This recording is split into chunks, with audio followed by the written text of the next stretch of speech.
राधे राधे, हरे कृष्णा। आप सभी का दिन शुभ और मंगलमय हो। प्रिय श्रोताओं, आज आप सुनेंगे वैशाख मास महात्म्य के 7वें दिन का अध्याय और आज दिनांक है 9 अप्रैल और दिन है गुरुवार। हिंदू धर्म में गुरुवार का दिन देवगुरु बृहस्पति जी को समर्पित माना गया है। ज्योतिष शास्त्र में देवगुरु बृहस्पति को नवग्रहों में सबसे शुभ ग्रह माना गया है।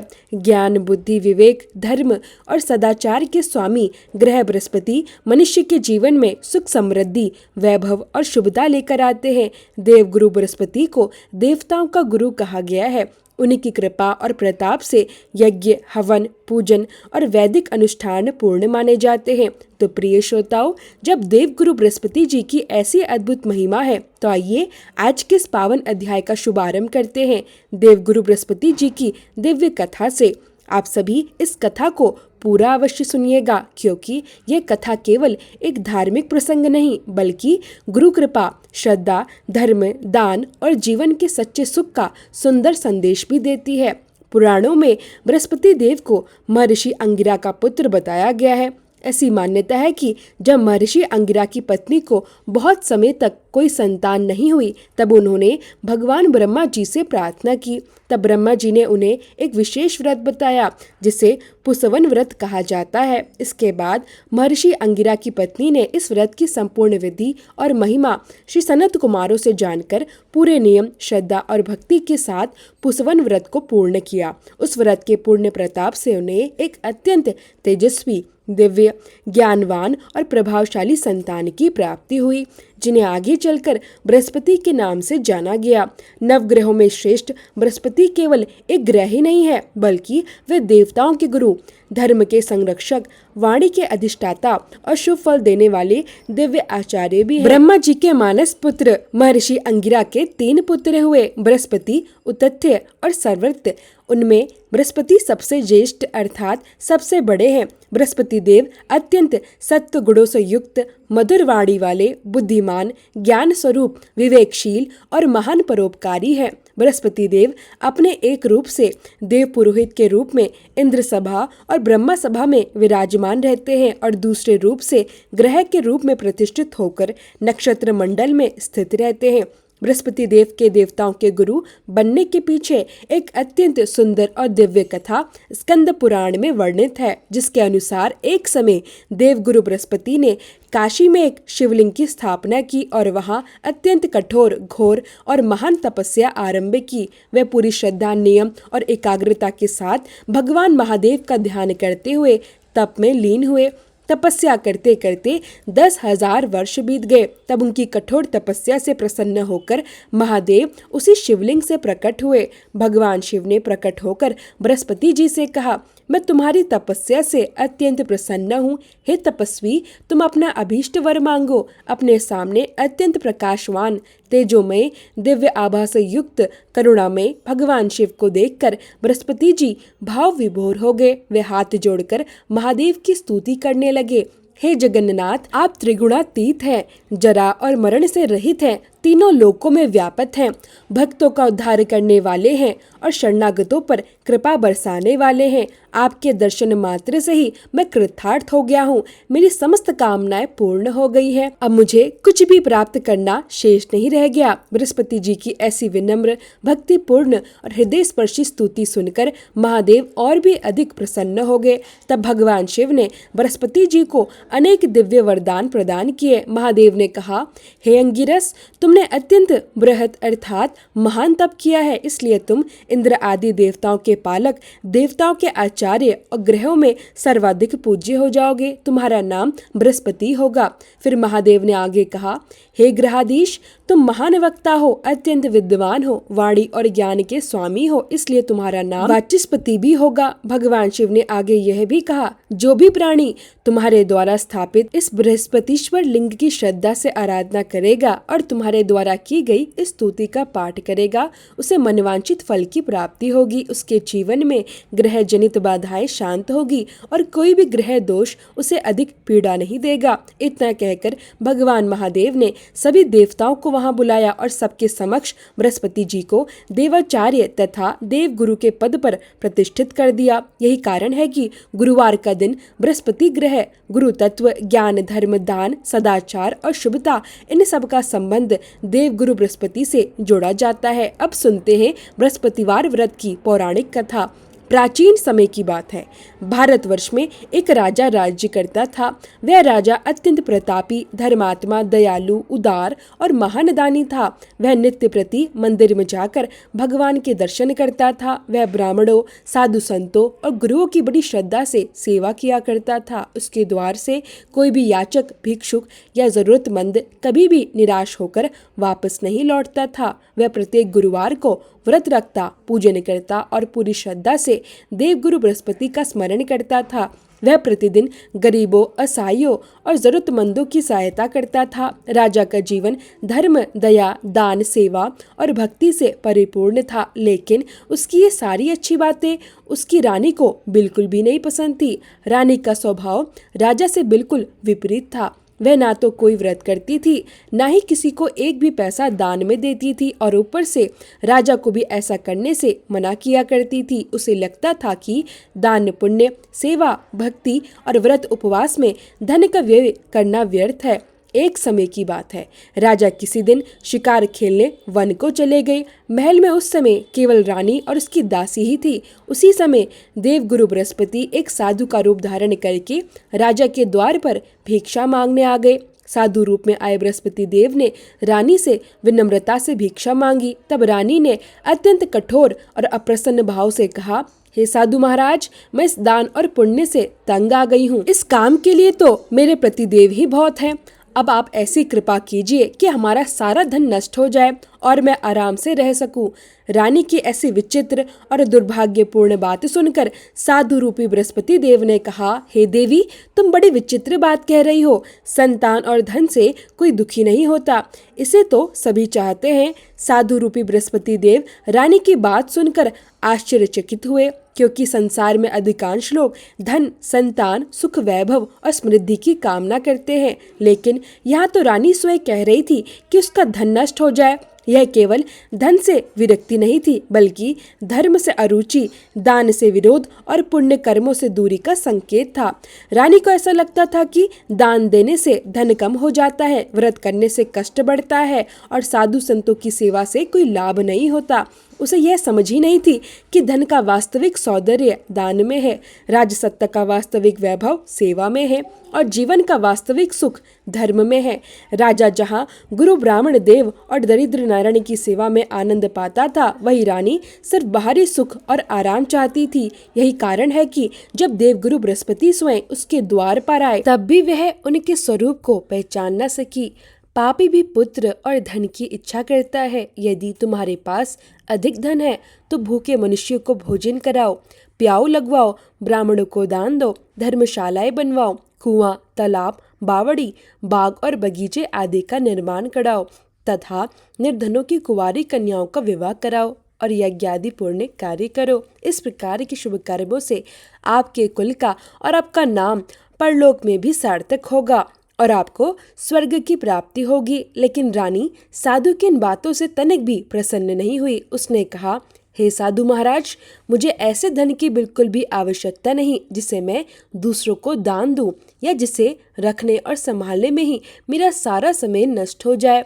तब साधु ने कहा, हे देवी, यदि तुम्हारी ऐसी ही इच्छा है तो जैसा मैं तुम्हें बताता हूँ तुम वैसा ही करना। बृहस्पतिवार के दिन घर को गोबर से लीपना, अपने केशों को पीली मिट्टी से धोना, राजा से कहना कि वह दाढ़ी कटवाए, भोजन में मांस और मदिरा का सेवन करना तथा कपड़े धोबी के यहाँ धुलने देना। इस प्रकार यदि तुम लगातार 7 बृहस्पतिवार ऐसा करोगी तो तुम्हारा सारा धन नष्ट हो जाएगा। ऐसा कहकर साधु महाराज के रूप में स्वयं बृहस्पति देव अंतर्ध्यान हो गए। रानी ने साधु के कहे अनुसार 7 बृहस्पतिवार तक वैसा ही करने का विचार किया और साधु के बताए अनुसार कार्य करते हुए केवल 3 ही बृहस्पतिवार बीते थे कि उसकी समस्त धन संपत्ति नष्ट हो गई। अब स्थिति ऐसी हो गई कि भोजन के लिए परिवार दोनों समय तरसने लगा और सांसारिक भोगों से दुखी रहने लगा। तब राजा रानी से कहने लगा, हे रानी, तुम यही रहो, मैं दूसरे देश को जाता हूँ क्योंकि यहाँ मुझे सभी मनुष्य जानते हैं, इसलिए मैं यहाँ कोई काम नहीं कर सकता। मैं परदेश जा रहा हूँ, वहाँ कोई काम धंधा करूँगा, शायद हमारे भाग्य बदल जाए। ऐसा कहकर राजा परदेश चला गया। वह वहाँ जंगल से लकड़ी काट कर लाता और शहर में बेचता। इसी प्रकार वह अपना जीवन व्यतीत करने लगा। इधर राजा के बिना रानी और दासियां अत्यंत दुखी रहने लगी। कभी किसी दिन भोजन मिल जाता और किसी दिन केवल जल पीकर ही रहना पड़ता। एक बार तो ऐसी स्थिति आ गई कि रानी और दासियों को पूरे 7 दिन तक बिना भोजन के रहना पड़ा। तब रानी ने अपनी दासी से कहा, हे दासी, यहाँ पास ही के नगर में मेरी बहन रहती है, वह बहुत धनवान है, तू उसके पास जा और वहाँ से कुछ मांग कर ला, जिससे कुछ समय के लिए हमारा गुजारा हो जाएगा। दासी रानी की बहन के पास गई। उस समय रानी की बहन पूजा कर रही थी। दासी ने रानी की बहन से कहा, हे रानी, मुझे आपकी बहन ने भेजा है, कृपया मुझे 5 सेर बेजर दे दीजिए। दासी ने यह बात अनेक बार कही, परंतु रानी की बहन ने कोई उत्तर नहीं दिया, क्योंकि उस समय वह बृहस्पतिवार की कथा सुन रही थी। जब दासी को रानी की बहन से कोई उत्तर नहीं मिला तो वह बहुत दुखी हुई। उसे क्रोध भी आया। वह लौटकर रानी से बोली, हे रानी, आपकी बहन तो बहुत ही घमंडी है, वह तो छोटे लोगों से बात भी नहीं करती। मैंने उससे बहुत बार कहा, लेकिन उसने कोई उत्तर नहीं दिया। मैं वापस चले गई। रानी बोली, हे दासी, इसमें उसका कोई दोष नहीं है। जब बुरे दिन आते हैं तब कोई सहारा नहीं देता। अच्छे और बुरे का पता तो विपत्ति के समय ही चलता है। अब तो जो ईश्वर की इच्छा होगी वही होगा। यह सब हमारे भाग्य का ही दोष है। उधर रानी की बहन ने सोचा, मेरी बहन की दासी आई थी, परंतु मैं उससे नहीं बोली, इससे वह बहुत दुखी हुई होगी। अतः कथा सुनकर और भगवान विष्णु का पूजन समाप्त करके वह अपनी बहन के घर गई और कहने लगी, हे बहन, मैं बृहस्पतिवार का व्रत कर रही थी, तुम्हारी दासी हमारे घर आई थी, परंतु जब तक कथा होती है तब तक हम लोग ना उठते हैं और ना ही किसी से बोलते हैं, इसलिए मैं उससे नहीं बोली। कहो, दासी क्यों आई थी? रानी बोली, बहन, हमारे घर में अनाज नहीं था, वैसे तुमसे कोई बात छिपी ही नहीं है, इसी कारण मैंने दासी को तुम्हारे पास अन्न लेने के लिए भेजा था। रानी की बहन बोली, बहन देखो, बृहस्पति भगवान सबकी मनोकामनाएं पूर्ण करते हैं, देखो शायद तुम्हारे घर में ही अनाज रखा हो। यह सुनकर दासी घर के अंदर गई तो वहां उसे एक घड़ा मिला। उसे यह देखकर बड़ा आश्चर्य हुआ, क्योंकि उसने पहले ही एक एक बर्तन अच्छी तरह देख लिया था। वह बाहर आकर रानी को बताने लगी। दासी अपनी रानी से कहने लगी, हे रानी देखो, जब हमें अन्न नहीं मिलता तब हम तो वैसे ही रोज व्रत करते हैं। यदि इनसे व्रत की विधि और कथा पूछ ली जाए तो हम भी यह व्रत किया करेंगे। दासी के कहने पर रानी ने अपनी बहन से बृहस्पतिवार व्रत के विषय में पूछा। रानी ने विनम्रता से अपनी बहन से कहा, हे बहन, अब मुझे बृहस्पतिवार व्रत की विधि और इसकी कथा विस्तार से बताओ, ताकि मैं भी श्रद्धा और भक्ति के साथ यह व्रत कर सकूं। क्योंकि अब रानी को यह अनुभव हो चुका था कि जब मनुष्य अहंकार और मोह में आकर धर्म, दान और सत्कर्मों का अपमान करता है तब उसके जीवन में दुख और गरीबी प्रवेश करती है, और जब वही मनुष्य श्रद्धा, विश्वास और सच्चे मन से भगवान की शरण में आता है तब उसके जीवन में फिर से सुख, शांति और समृद्धि लौट आती है। इसी भाव के साथ रानी ने अपनी बहन से बृहस्पतिवार व्रत की विधि जानने की प्रार्थना की, ताकि वह भी बृहस्पति भगवान की कृपा प्राप्त कर सके और अपने जीवन के दुखों का अंत कर सके। उसकी बहन ने बताया, बहन, बृहस्पतिवार के दिन सूर्योदय से पहले उठकर स्नान करके बृहस्पतिवार का व्रत करना चाहिए, लेकिन उस दिन सिर नहीं धोना चाहिए। बृहस्पतिवार के व्रत में चने की दाल और मुनक्का से विष्णु भगवान का केले के वृक्ष की जड़ में पूजन करना चाहिए तथा दीपक जलाना चाहिए। उस दिन एक ही समय भोजन करना चाहिए। भोजन में पीले खाद्य पदार्थ का सेवन करना चाहिए और व्रत कथा अवश्य सुननी चाहिए। इस प्रकार व्रत और पूजन करने से गुरु भगवान प्रसन्न होते हैं। वे अन्न, पुत्र और धन प्रदान करते हैं तथा मनोकामनाएं पूर्ण करते हैं। व्रत और पूजन की विधि बताकर रानी की बहन अपने घर लौट गई। रानी और दासी दोनों ने निश्चय किया कि वे बृहस्पति देव भगवान का पूजन अवश्य करेंगी। 7 दिन बाद जब बृहस्पतिवार आया तो उन्होंने व्रत रखा। दासी जंगल में जाकर चना और गुड़ बिन लाई तथा उसकी दाल से केले की जड़ और विष्णु भगवान का पूजन किया। अब प्रश्न यह था कि पीला भोजन कहाँ से आए। यह सोचकर दोनों बहुत दुखी हुई, परंतु उन्होंने सच्चे मन से व्रत किया था, इसलिए बृहस्पति देव भगवान उनसे प्रसन्न थे।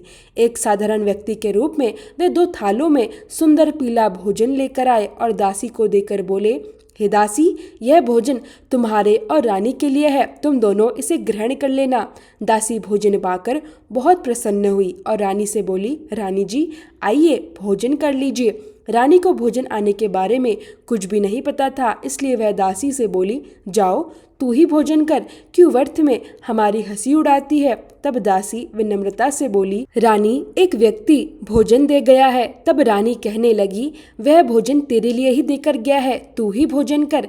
दासी ने फिर कहा, वह व्यक्ति हम दोनों के लिए 2 थालों में भोजन देकर गया है, इसलिए मैं और आप हम दोनों साथ साथ ही भोजन करेंगी। फिर दोनों ने गुरु भगवान को नमस्कार किया और भोजन ग्रहण किया। उसके बाद से वे प्रत्येक बृहस्पतिवार को गुरु भगवान का व्रत और पूजन करने लगी। बृहस्पति भगवान की कृपा से उनके पास धन आ गया, परंतु कुछ समय बाद रानी फिर पहले की तरह आलस्य करने लगी। तब दासी ने समझाते हुए कहा, देखो रानी, तुम पहले भी इसी प्रकार आलस्य करती थी, तुम्हें धन संभालने में कष्ट होता था, इसी कारण तुम्हारा सारा धन नष्ट हो गया था। अब गुरु भगवान की कृपा से फिर से धन मिला है तो तुम्हें दोबारा आलस्य होने लगा है। बड़ी कठिन मुसीबतों के बाद हमने यह धन पाया है, इसलिए हमें दान पुण्य करना चाहिए। तुम भूखे मनुष्यों को भोजन कराओ, प्याव लगवाओ, ब्राह्मणों को दान दो, कुआं, तालाब, बावड़ी आदि का निर्माण कराओ, मंदिर और पाठशाला बनवाकर दान दो, कुंवारी कन्याओं का विवाह कराओ, धन को शुभ कार्यों में खर्च करो, जिससे तुम्हारा कुल का यश बढ़े, स्वर्ग की प्राप्ति हो और पितर भी प्रसन्न हो। दासी की बात मानकर रानी ने उसी प्रकार के पुण्य करना आरंभ कर दिया, जिससे उनका बहुत यश फैलने लगा। एक दिन रानी और दासी आपस में विचार करने लगी कि न जाने राजा किस दशा में होंगे, उनकी कोई खोज खबर भी नहीं है। तब उन्होंने बृहस्पति देव से प्रार्थना की और उसी रात्रि भगवान ने राजा को स्वप्न में दर्शन देकर कहा, हे राजा उठ, तेरी रानी तुझे याद करती है, अब अपने देश को वापस लौट जा। राजा प्रातःकाल उठकर जंगल से लकड़ियां काटकर लाने के लिए जंगल की ओर चल पड़ा। जंगल से गुजरते हुए वह मन ही मन सोचने लगा कि रानी की गलती के कारण उसे कितने दुख भोगने पड़े। राजपाट छोड़कर उसे जंगल में आकर रहना पड़ा। जंगल से लकड़ियां काटकर उन्हें बेचकर अपना गुजारा करना पड़ा। उसी समय उस जंगल में बृहस्पति देव एक साधु का रूप धारण करके आए और राजा के पास आकर बोले, हे लकड़हारे, तुम इस सुनसान जंगल में किस चिंता में बैठे हो, मुझे बताओ। यह सुनकर राजा की आंखों में आंसू भर आए। उसने साधु की वंदना करके कहा, हे प्रभु, आप तो सब कुछ जानने वाले हैं। ऐसा कहकर राजा ने साधु को अपनी संपूर्ण कथा सुना दी। महात्मा तो स्वभाव से दयालु होते हैं। वे राजा से बोले, हे राजा, तुम्हारी पत्नी ने बृहस्पति देव के प्रति अपराध किया था, जिसके कारण तुम्हारी यह दशा हुई। अब तुम किसी प्रकार की चिंता मत करो, भगवान तुम्हें पहले से भी अधिक धन देंगे। देखो, तुम्हारी पत्नी ने बृहस्पतिवार का व्रत करना प्रारंभ कर दिया है। अब तुम भी बृहस्पतिवार का व्रत करो और चने की दाल और गुड़ जल के लोटे में डालकर केले के वृक्ष का पूजन करो। फिर कथा कहो या श्रद्धा से सुनो, भगवान तुम्हारी सभी मनोकामनाओं को अवश्य पूर्ण करेंगे।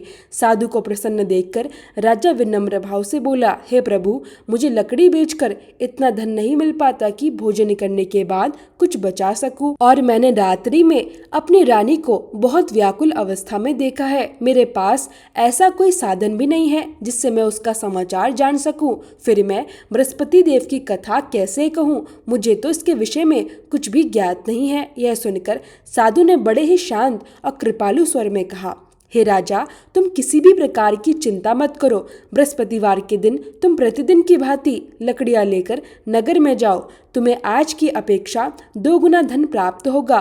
उससे तुम भली भांति भोजन भी कर लोगे और बृहस्पति देव की पूजा का सारा सामान भी आ जाएगा। फिर साधु बोले, बृहस्पतिवार की पवित्र कथा कुछ इस प्रकार है, ध्यान से सुनो। प्राचीन काल में एक बहुत ही निर्धन ब्राह्मण रहता था। उसकी कोई संतान नहीं थी। वह नित्य नियम पूर्वक पूजा पाठ करता था, परंतु उसकी पत्नी बहुत मलिनता और आलस्य के साथ रहती थी। वह ना तो स्नान करती थी और ना ही किसी देवी देवता का पूजन करती थी।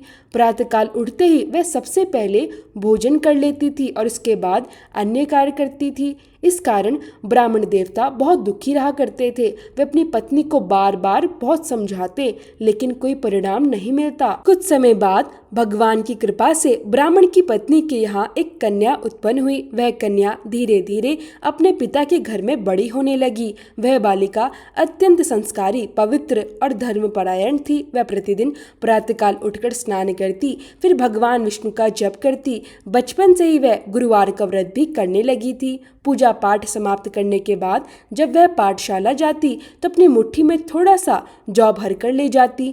मार्ग में चलते चलते वह जौ को रास्ते में बिखेरती जाती और जब वह लौटकर वापस आती तो वही जौ सोने की जौ बन जाते थे। तब वह उन्हें बीनकर घर ले आती। एक दिन वह बालिका सूप में उन सोने की जौ को फटक फटक कर साफ कर रही थी। तभी उसके पिता ने उसे देख लिया। पिता ने कहा, हे बेटी, सोने की जौ को फटकने के लिए तो सोने का सूप होना चाहिए। दूसरे दिन गुरुवार था। उस कन्या ने नियम पूर्वक व्रत रखा और पूरे श्रद्धा भाव से बृहस्पति देव से प्रार्थना करते हुए कहा, हे प्रभु, यदि मैंने सच्चे मन से आपकी पूजा की है तो कृपया करके मुझे सोने का सूप प्रदान कीजिए। उस निष्कपट बालिका की सच्ची भक्ति से प्रसन्न होकर बृहस्पति देव ने उसकी प्रार्थना स्वीकार कर ली। रोजाना की तरह वह कन्या जौ बिखेरती हुई पाठशाला चली गई और जब पाठशाला से लौटकर वह जौ बीनने लगी तो बृहस्पति देव की कृपा से उसे वास्तव में सोने का सूप प्राप्त हुआ। वह उस सोने के सूप को बड़े आनंद से घर ले आई और उसी से जौ साफ करने लगी, परंतु उसकी माँ का स्वभाव फिर भी नहीं बदला। वह पहले की ही तरह रहती रही। एक दिन की बात है, वह कन्या उसी सोने के सूप में जौ साफ कर रही थी। उसी समय उस नगर का राजकुमार वहां से होकर निकला। जब राजकुमार ने उस सुंदर तेजस्वी कन्या को देखा जो सोने के सूप में जौ साफ कर रही थी, तो वह उसके रूप, गुण और अद्भुत तेज पर मोहित हो गया। राजमहल पहुंचकर उसने भोजन और जल दोनों का त्याग कर दिया और उदास होकर लेट गया। जब राजा को यह समाचार मिला कि राजकुमार ने अन्न जल त्याग दिया है, तो वह अपने मंत्रियों के साथ तुरंत अपने पुत्र के पास पहुंचे। राजा ने स्नेहपूर्वक कहा, हे बेटा, तुम्हें किस बात का कष्ट है? क्या किसी ने तुम्हारा अपमान किया है अथवा कोई और कारण है? मुझे बताओ, मैं वही करूंगा जिससे तुम्हें प्रसन्नता मिलेगी। तब राजकुमार ने अपने पिता की बातें सुनी और बोला, मुझे आपकी कृपा से किसी बात का दुख नहीं है। किसी ने मेरा अपमान भी नहीं किया, परंतु मैं उस कन्या के साथ विवाह करना चाहता हूँ जो सोने के सूप में जौ साफ कर रही थी। यह सुनकर राजा बड़े आश्चर्य में पड़ गया। फिर वह बोला, हे बेटा, इस प्रकार की कन्या का पता तो तुम ही लगाओ, मैं तुम्हारा विवाह उसके साथ अवश्य करवा दूंगा। तब राजकुमार ने राजा को उस कन्या के घर का पूरा पता बता दिया। राजा ने तुरंत अपने मंत्री को आदेश दिया। मंत्री उस कन्या के घर गया और उसने ब्राह्मण को राजा का संदेश सुनाया। कुछ ही दिनों बाद शुभ मुहूर्त में ब्राह्मण की कन्या का विवाह राजकुमार के साथ संपन्न हो गया। इस प्रकार वह कन्या बड़े आदर और सम्मान के साथ राजमहल चले गई।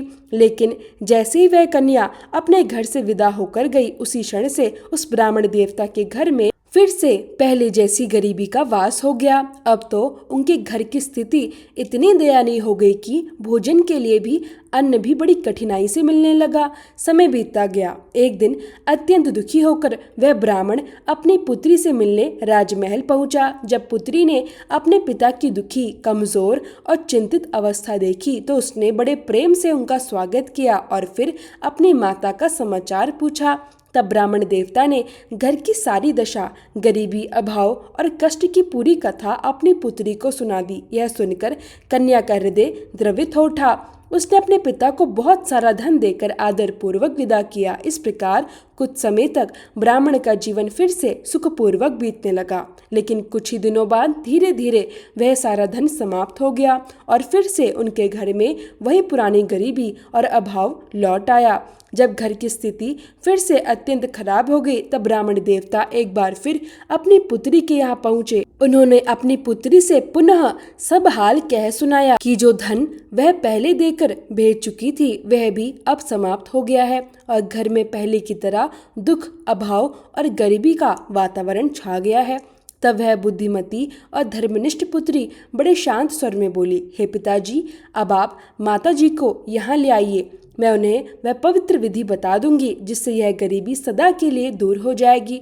पुत्री की यह बात सुनकर ब्राह्मण देवता को बड़ी आशा बंधी। उन्होंने सोचा, निश्चय ही मेरी पुत्री बृहस्पति देव की कृपा से कोई ऐसी शुभ विधि जानती है जिससे घर में पुनः सुख समृद्धि आ सकती है। इसलिए वे अपनी पुत्री की बात मानकर मन ही मन बहुत प्रसन्न हुए। उनके हृदय में यह विश्वास जाग उठा कि अब शायद उनके घर का दुख दूर हो जाएगा और उनकी पत्नी भी किसी शुभ मार्ग पर चल पड़ेगी। अब ब्राह्मण देवता अपनी पत्नी को साथ लेकर अपनी पुत्री के पास राजमहल में पहुंचे। तब उनकी पुत्री अपनी माँ को समझाने लगी, हे माँ, तुम प्रातःकाल उठकर सबसे पहले स्नान आदि करके भगवान विष्णु का पूजन करो तो तुम्हारी सारी गरीबी दूर हो जाएगी। लेकिन उसकी माँ ने उसकी एक भी बात नहीं मानी। वह प्रातःकाल उठकर अपनी पुत्री का बचा हुआ जूठन खा लिया करती थी। एक दिन उसकी पुत्री को बहुत क्रोध आया। उसने एक रात कोठरी से सारा सामान बाहर निकलवा दिया और उसी कोठरी में अपनी माँ को बंद कर दिया।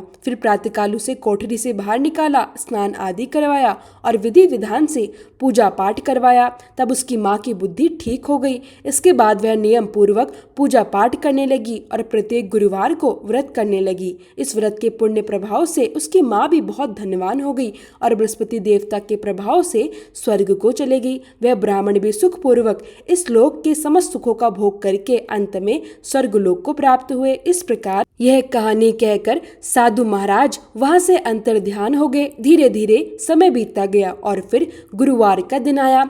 राजा जंगल से लकड़ी काटकर किसी नगर में बेचने गए। उस दिन उन्हें अन्य दिनों की अपेक्षा अधिक धन प्राप्त हुआ। राजा ने चना, गुड़ आदि लेकर बृहस्पतिवार का व्रत किया।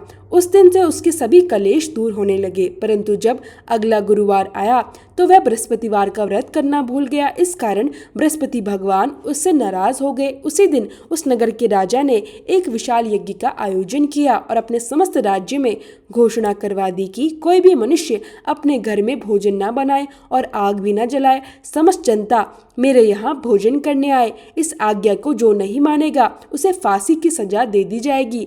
राजा की आज्ञा के अनुसार राज्य के सभी निवासी राजा के भोज में सम्मिलित हुए, लेकिन लकड़हारा कुछ देर से पहुंचा, इसलिए राजा उसे अपने साथ महल में ले गए। जब राजा उस लकड़हारे को भोजन करा रहे थे तभी रानी की दृष्टि उस खूंटी पर पड़ी जिस पर उसका हार लटका हुआ था। उसे वह हार खूंटी पर लटका नहीं दिखाई दिया।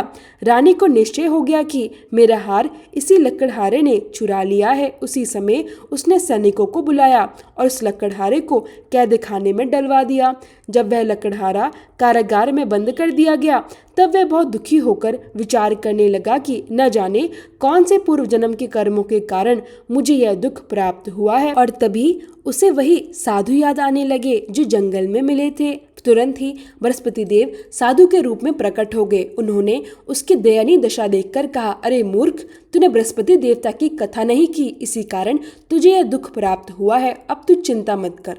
आने वाले गुरुवार के दिन कारागार के दरवाजे पर तुझे 4 पैसे पड़े हुए मिलेंगे। उन 4 पैसे से तू बृहस्पति देव की पूजा करना तो तेरे सभी कष्ट दूर हो जाएंगे। अगले बृहस्पतिवार को उसे कारागार के द्वार पर सचमुच 4 पैसे पड़े हुए मिले। तब उसने बृहस्पति देव की कथा कही। उसी रात्रि में बृहस्पति देव ने उस नगर के राजा को स्वप्न में दर्शन दिए और कहा, हे राजा, तूने जिस व्यक्ति को कारागार में बंद करा दिया है वह निर्दोष है। वह वास्तव में एक राजा है। उसे तुरंत छोड़ दो। रानी का हार उसी खूंटी पर लटका हुआ है। यदि तू ऐसा नहीं करेगा तो मैं तेरे पूरे राज्य को नष्ट कर दूंगा। प्रातःकाल राजा उठा और जब उसने खूंटी पर हार टंगा हुआ देखा तो वह अत्यंत आश्चर्यचकित रह गया।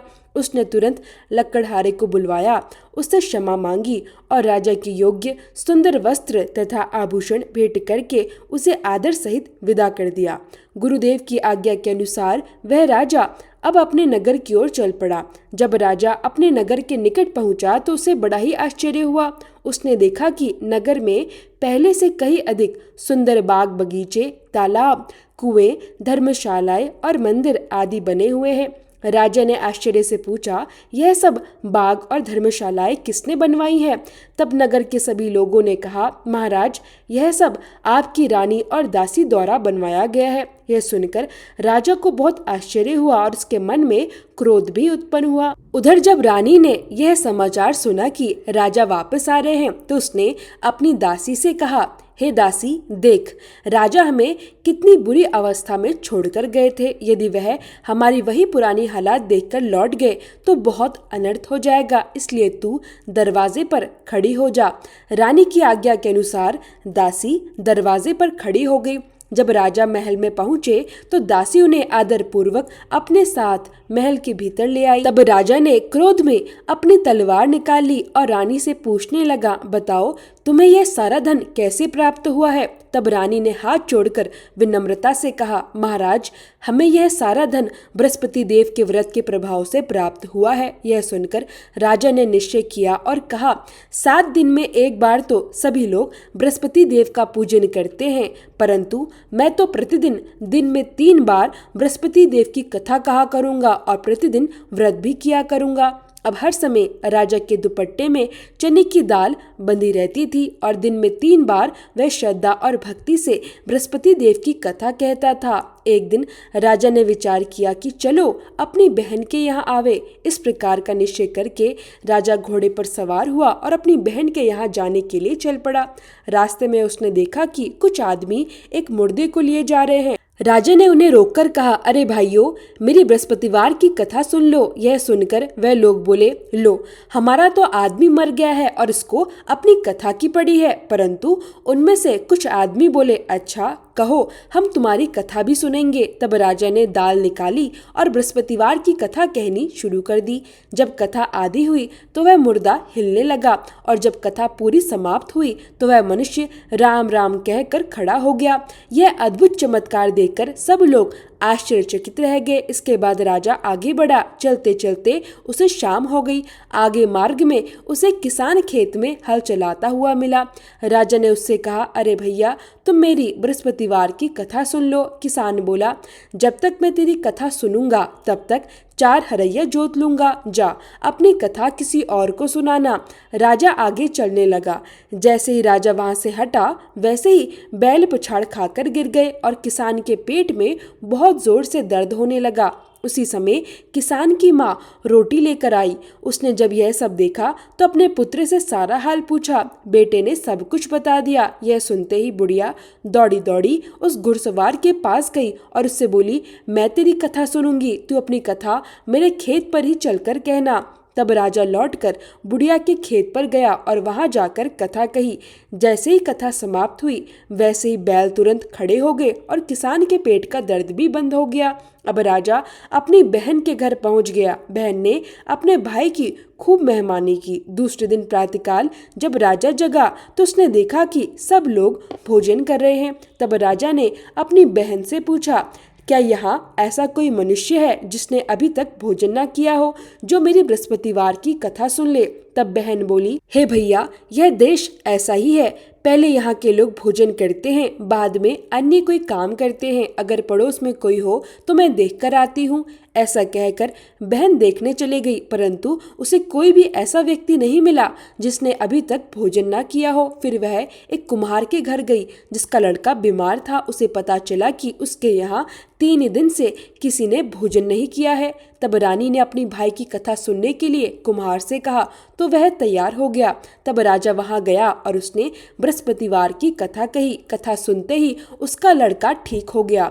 अब तो राजा की चारों ओर प्रशंसा होने लगी। लगी। सब लोग उसके गुणगान करने लगे और बृहस्पति देव की महिमा का बखान करने लगे।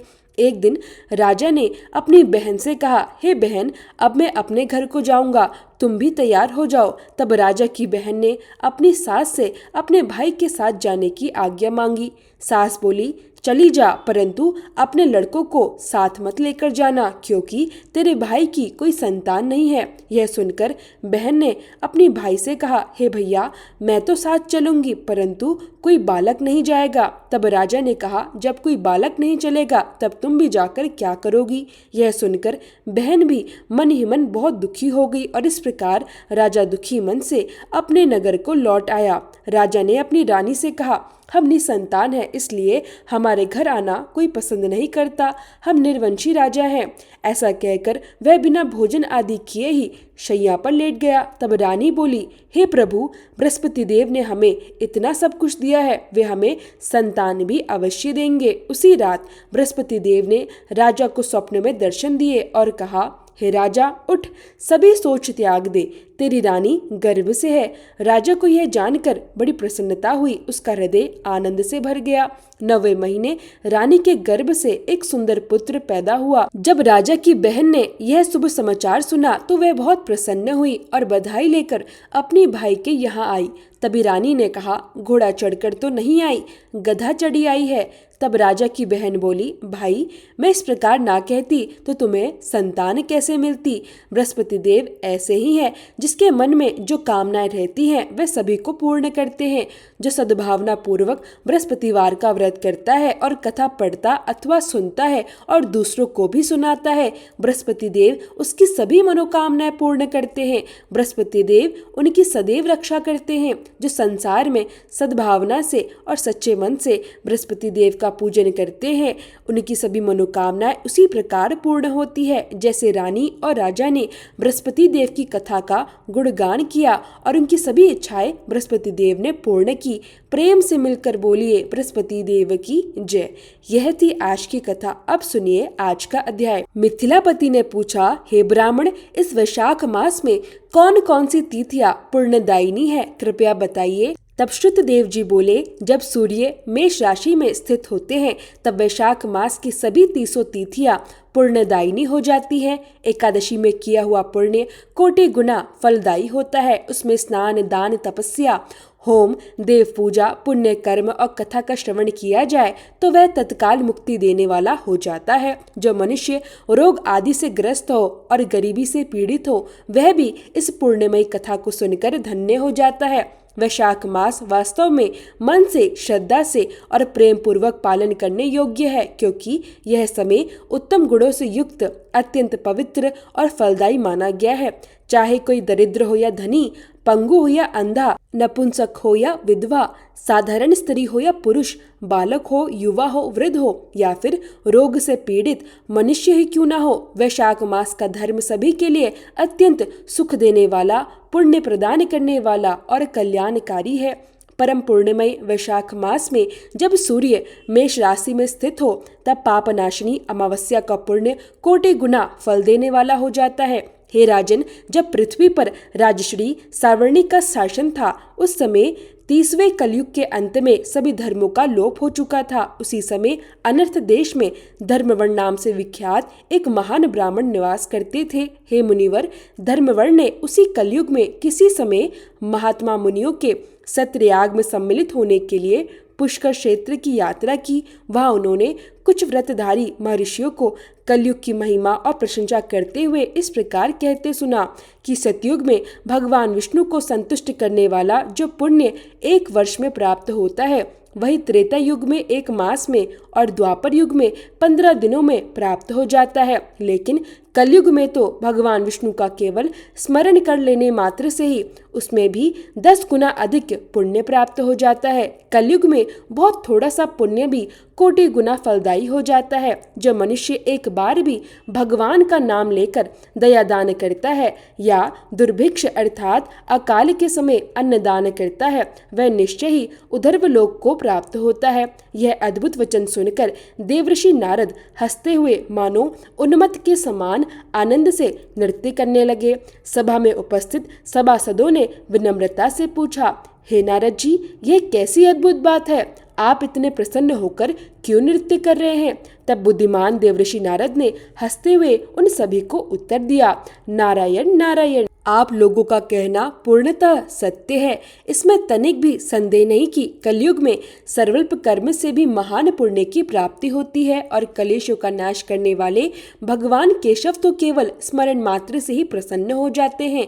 फिर भी मैं आप सबसे यह अवश्य कहता हूँ कि कलयुग में दो बातें अत्यंत दुर्लभ और कठिन है। पहली, इंद्रियों का निग्रह और दूसरी, जीभ को वश में रखना। जो मनुष्य इन दोनों कार्यों को सिद्ध कर ले वह वास्तव में नारायण स्वरूप ही है। इसलिए हे मुनियों, कलयुग में आपको यहाँ अधिक नहीं ठहरना चाहिए। नारद जी की यह गुण और सत्यवाणी सुनकर उत्तम व्रत का पालन करने वाले वे महर्षि सहसा अपने यज्ञ समाप्त करके वहां से शांति पूर्वक और सुखपूर्वक प्रस्थान कर गए। धर्मवर्ण ने भी यह सब सुनकर भूलोक को त्याग देने का विचार किया। उन्होंने ब्रह्मचार्य व्रत धारण किया, अपने हाथों में दंड और कमंडल लिया। जटावल्कधारी होकर वह कलयुग के अनाचारी पुरुषों को देखने के लिए अपना घर छोड़कर निकल पड़े। उनके मन में बड़ा विस्मय, गंभीर चिंतन और गहरी व्यथा उत्पन्न हो रही थी। उन्होंने देखा कि प्रायः मनुष्य पापाचार में प्रवृत्त होकर अत्यंत भयंकर, दुष्ट और अधर्ममय हो गए हैं। उन्होंने देखा कि ब्राह्मण पाखंडी हो गए हैं, शूद्र संन्यास धारण करने लगे हैं, पत्नी अपने पति से द्वेष रखती है, शिष्य अपने गुरु से वैर करता है, सेवक अपने स्वामी के विरोध में है और पुत्र अपने पिता के घात में लगा हुआ है। उन्होंने यह भी देखा कि ब्राह्मण शूद्रवत हो गए हैं और गौएं बकरियों के समान हो गई हैं। वेदों में केवल गाथाओं की प्रधानता रह गई है। शुभ कर्म अब लोगों को साधारण लौकिक कार्यों के समान प्रतीत होने लगे हैं। इन पवित्र कर्मों के प्रति अब किसी के मन में महत्व बुद्धि नहीं रही। भूत प्रेत और पिशाच आदि की उपासना चल पड़ी है। सभी लोग मैथुन में आसक्त हैं और उसके लिए तो वे अपने प्राणों का भी त्याग कर बैठते हैं। सब लोग झूठी गवाही देते हैं।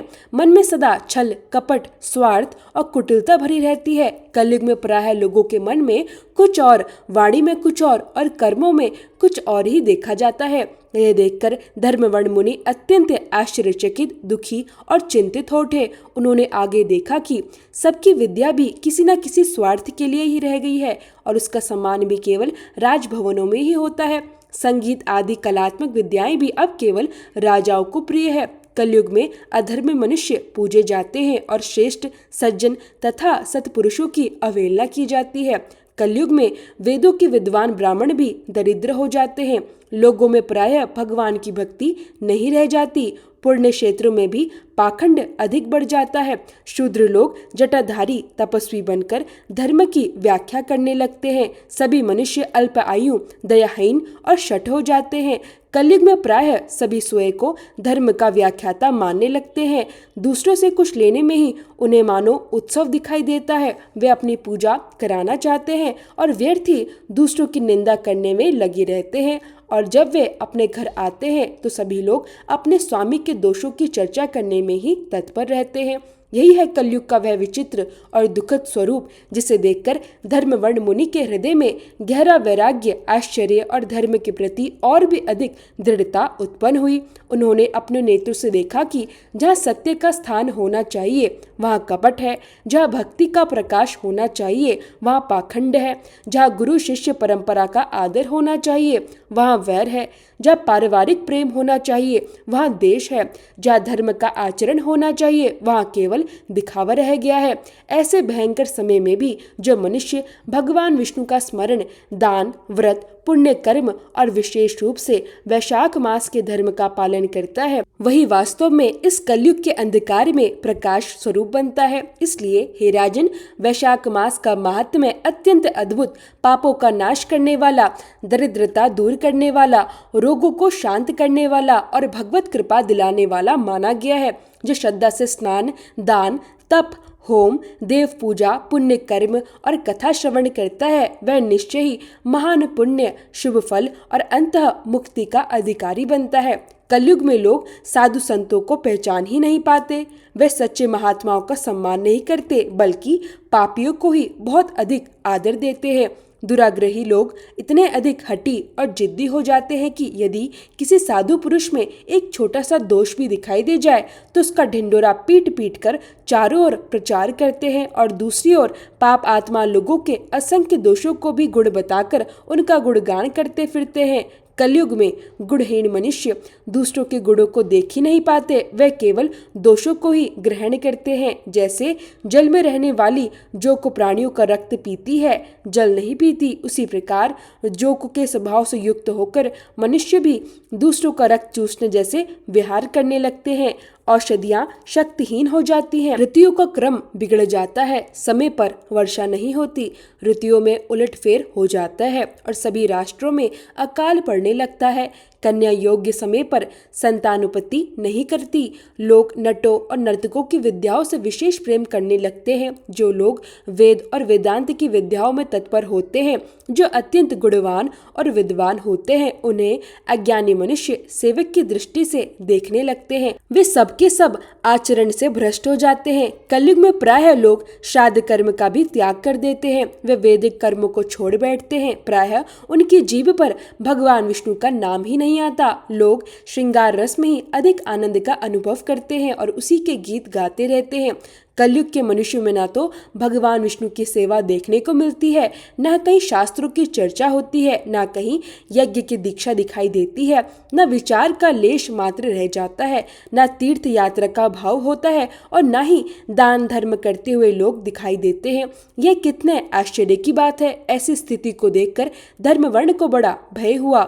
जब उन्होंने पाप के कारण कुल की हानि होते देखी तो वे अत्यंत आश्चर्यचकित और चिंतित हो उठे। यह सब देखकर वे दूसरे द्वीप में ही चले गए। वे सब द्वीपों और लोकों में विचरण करते हुए एक समय कौतूहलवश पितृलोक में पहुंचे। वहां उन्होंने अपने पितरों को कर्मों के कारण अत्यंत कष्ट भोगते हुए देखा। उनकी दशा बड़ी ही भयंकर थी। वे दौड़ रहे थे, रो रहे थे, गिर रहे थे, पड़ रहे थे और असहनीय पीड़ा से तड़प रहे थे। उन्होंने अपने पितरों को नीचे एक अंधकूप में पड़ा हुआ देखा। यह दृश्य देखकर धर्मवर्ण अत्यंत आश्चर्यचकित हो गए।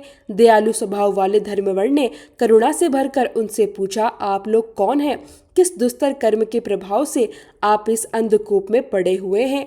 तब वे पितर कहने लगे, हम श्रीवत्स गोत्र वाले हैं। पृथ्वी पर अब हमारी कोई संतान शेष नहीं रह गई है। इसी कारण हम श्राद्ध और पिंडदान से वंचित हैं और इसी कारण यहाँ हमें नरक का भयंकर कष्ट भोगना पड़ रहा है। संतानहीन दुरात्माओं का अंधकूप में पतन होता है। हमारे वंश में अब केवल एक ही महायशस्वी पुरुष शेष है जो धर्मवर्ण के नाम से विख्यात है, लेकिन वह तो विरक्त होकर अकेला ही घूमता फिरता है। उसने गृहस्थ धर्म को स्वीकार ही नहीं किया है। वह हमारे कुल में बचा हुआ एकमात्र तंतु है। यदि उसकी भी आयु क्षीण हो गई तो हम सब लोग इस घोर अंधकूप में गिर पड़ेंगे, जहाँ से फिर निकलना अत्यंत कठिन हो जाएगा। तब वे आगे बोले, इसलिए तुम पृथ्वी पर जाकर धर्मवर्ण को समझाओ। हम सब दया के पात्र हैं। हमारे वचनों को उससे अवश्य कहना। उसे यह बताना कि हमारी वंश रूपा दुर्वा को काल रूपी चूहा प्रतिदिन कुतरता जा रहा है। धीरे धीरे क्रमशः हमारा सारा वंश नष्ट हो चुका है। अब केवल एक तुम ही शेष बचे हो। जब तुम भी इस शरीर को छोड़ दोगे तब संतान परंपरा न रहने के कारण तुम्हें भी इसी अंधकूप में गिरना पड़ेगा और वहां से निकल पाना अत्यंत कठिन होगा। इसलिए गृहस्थ धर्म को स्वीकार करो, संतान की वृद्धि करो। इसी में हमारी और तुम्हारी दोनों की उर्ग गति है। यदि एक भी पुत्र वैशाख, माघ या कार्तिक मास में हमारे उद्देश्य से स्नान करे, श्राद्ध करे और दान दे तो उससे हम लोगों की उर्ग गति होगी। और केवल इतना ही नहीं बल्कि इसी के प्रभाव से इस नरक से हमारा उद्धार भी हो जाएगा। इस प्रकार अपने पितरों के अत्यंत करुण और दारुण वचनों को सुनकर धर्मवर्ण का हृदय भीतर तक द्रवित हो उठा। वे सोचने लगे कि वास्तव में कलयुग का प्रभाव कितना भयंकर है, जहाँ धर्म, दान, श्राद्ध, यज्ञ, तीर्थ और भगवान के नाम तक का स्मरण धीरे धीरे लुप्त होता जा रहा है, जहाँ मनुष्य सत्य को छोड़कर असत्य की ओर दौड़ रहा है, जहाँ गुणों का सम्मान नहीं और दोषों का प्रचार है, जहाँ संतों की महिमा समझाने वाले लोग कम होते जा रहे हैं और जहाँ कुल परंपरा तथा पितृ ऋण का भी स्मरण लोग भूलते जा रहे हैं। कलयुग में यही सबसे बड़ा आश्चर्य है कि मनुष्य अपने कल्याण के मार्ग को छोड़कर स्वयं अपने पतन की दशा में बढ़ता चला जाता है। वह भगवान के नाम का आश्रय नहीं लेता, शास्त्रों की चर्चा नहीं करता, यज्ञ दान व्रत तप तीर्थ इन सब का महत्व नहीं समझता और फिर भी सुख की कामना करता है। जबकि सत्य तो यही है कि भगवान विष्णु का स्मरण, पितरों के प्रति श्रद्धा, श्राद्ध दान स्नान और धर्मयुक्त गृहस्थ जीवन ये सब केवल परंपराएं नहीं है बल्कि जीव के कल्याण और कुल के उद्धार के महान साधन है।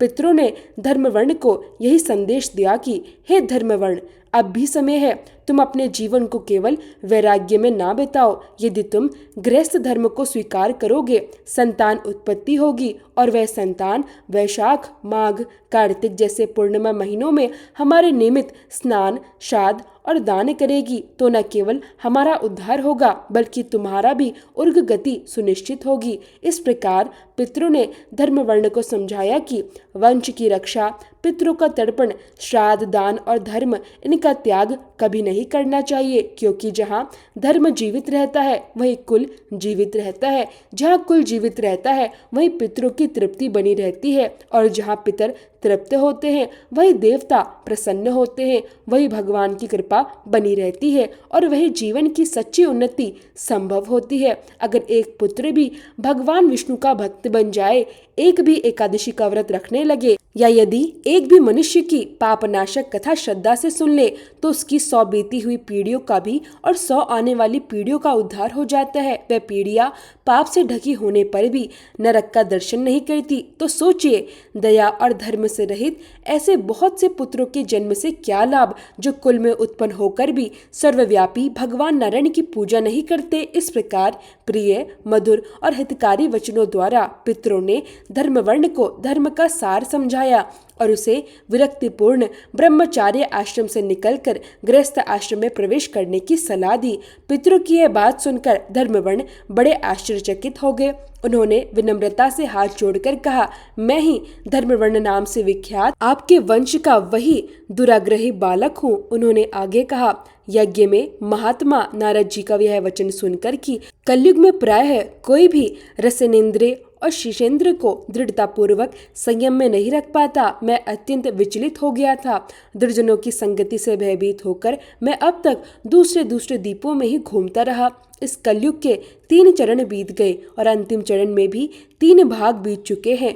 मेरा तो जन्म ही व्यर्थ बीता है, क्योंकि जिस कुल में मैंने जन्म लिया उस कुल में जन्म लेकर भी मैंने अपने माता पिता के ऋण को नहीं चुका सका। पृथ्वी के भारभूत उस शत्रु तुल्य पुत्र के उत्पन्न होने से क्या लाभ, जो जन्म लेकर भी भगवान विष्णु देवताओं और पितरों की पूजा न करे।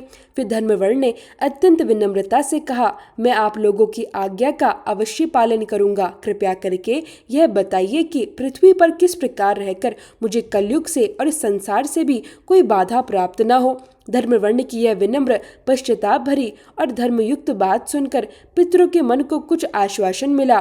फिर वह स्नेहपूर्वक बोले, बेटा तुम गृहस्थ आश्रम स्वीकार करो, संतानोपति के द्वारा हमारा उद्धार करो। जो लोग भगवान विष्णु की कथा में अनुरक्त रहते हैं, निरंतर श्री हरि का स्मरण करते हैं और सदाचार के पालन में सदा तत्पर रहते हैं, उन्हें कलयुग कभी बाधा नहीं पहुंचाता।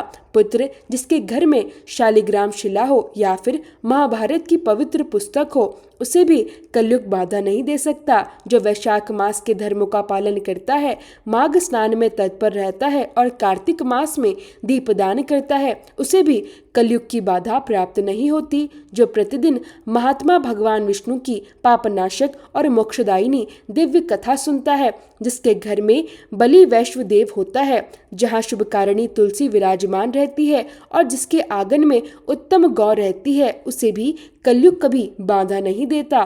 फिर पितरों ने धर्मवर्ण को और अधिक आश्वस्त करते हुए कहा, इसलिए इस पाप में कलयुग में भी तुम्हें किसी प्रकार का भय नहीं है। बेटा अब शीघ्र पृथ्वी पर जाओ। इस समय वैशाख मास चल रहा है। यह मास सबका उपकार करने वाला, अत्यंत पुण्यदायक और कल्याणकारी है। जब सूर्य मेष राशि में स्थित होते हैं, तब वैशाख मास की सभी 30 तिथियां अत्यंत पुण्यदायिनी मानी गई है।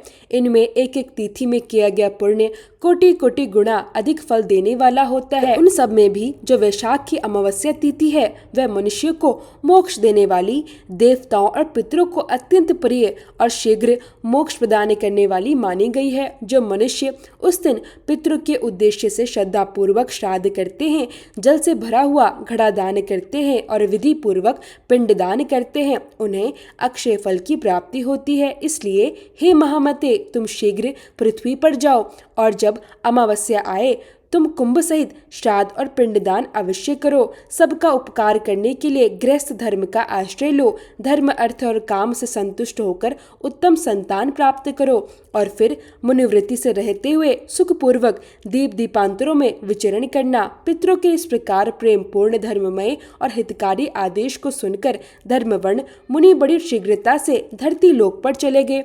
वहां जब सूर्य मेष राशि में स्थित थे तब वैशाख मास में प्रातःकाल स्नान करके उन्होंने देवताओं, ऋषियों तथा पितरों का तर्पण किया। फिर उन्होंने कुंभदान सहित पाप विनाशक श्राद्ध किया और उस श्राद्ध के प्रभाव से अपने पितरों को पुनरावृत्ति सहित मुक्ति प्रदान की। इसके बाद उन्होंने स्वयं विवाह किया और उत्तम संतान को जन्म दिया। इसी प्रकार उन्होंने लोक में उस पापनाशिनी वैशाख अमावस्या तिथि को प्रसिद्ध किया। इसके पश्चात वे पुनः भक्ति भाव से भगवान की आराधना करने के लिए हर्ष और आनंद के साथ गंधमादन पर्वत पर चले गए।